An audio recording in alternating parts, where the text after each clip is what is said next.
The Ford F-150 is an American icon, but its electric version, the F-150 Lightning, comes with a hefty price tag. Many buyers are shocked to find the electric model far more expensive than its gas-powered sibling, putting it out of reach for most families and small businesses. The main culprit? The battery, accounting for up to 40% of an EV's cost. American and European automakers struggle to source affordable batteries, keeping prices high and sales slow. Meanwhile in China, buyers enjoy a wide range of affordable, modern EVs. The difference? Chinese companies have mastered large-scale, low-cost battery production. This battery advantage is why China's EV market is booming while American EVs remain expensive. The story of the F-150 Lightning is really about a global race for battery dominance, a race China is currently winning. To understand why, we need to look at how China built its battery empire. At the center of China's EV dominance is CATL, the world's largest battery maker. CATL and rivals like BYD supply batteries to nearly every major automaker from Tesla to Volkswagen. Their expertise began in the 1990s with small electronics, giving them a head start when China pivoted to electric vehicles. Today, Chinese companies control 2/3 of the global EV battery market. This scale lets them drive down costs, making EVs affordable for millions. When CATL innovates, the whole industry feels it. Automakers worldwide depend on Chinese batteries.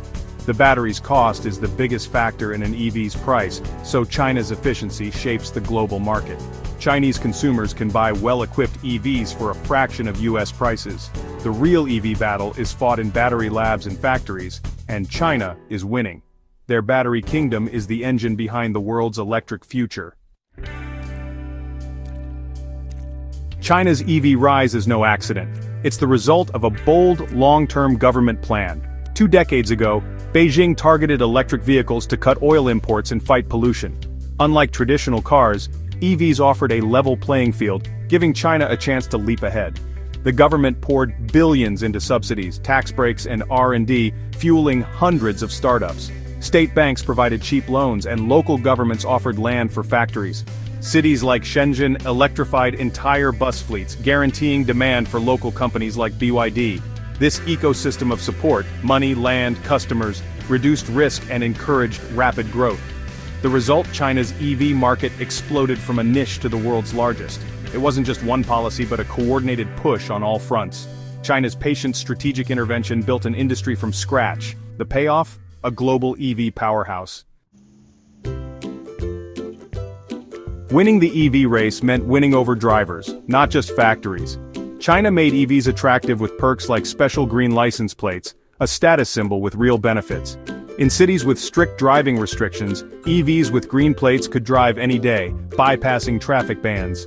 Owners got discounts on charging, priority parking, and access to a vast public charging network. These practical advantages made EVs the easiest, most convenient choice for city dwellers.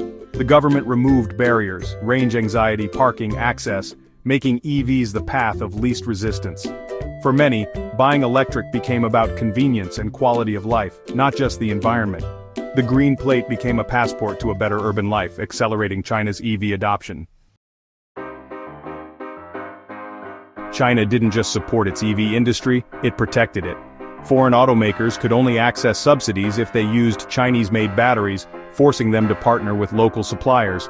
This policy guaranteed a market for Chinese battery makers and encouraged foreign investment and technology transfer.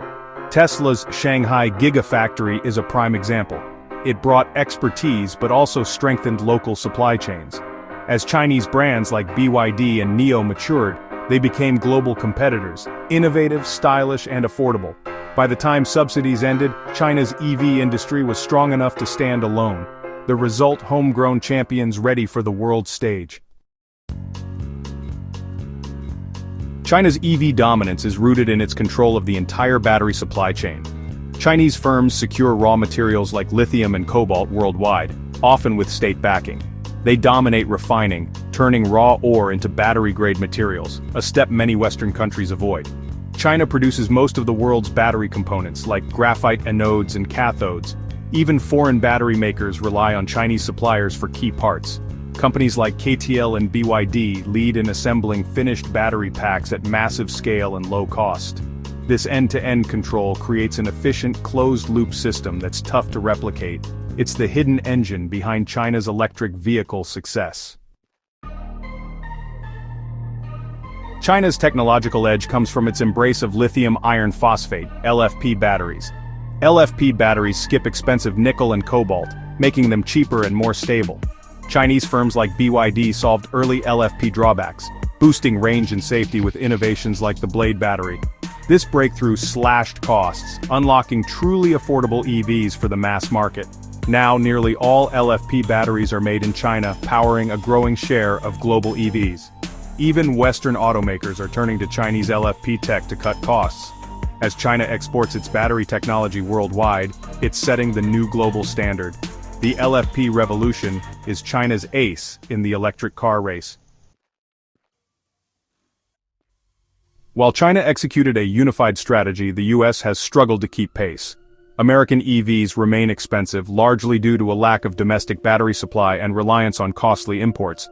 Policies like the Inflation Reduction Act aim to build a local supply chain, but strict rules mean few cars qualify for incentives. Building a US battery industry from scratch is slow, expensive, and politically fraught. Projects like Ford's battery plant with CATL face political backlash and delays. The result, US automakers lag behind, and consumers face higher prices.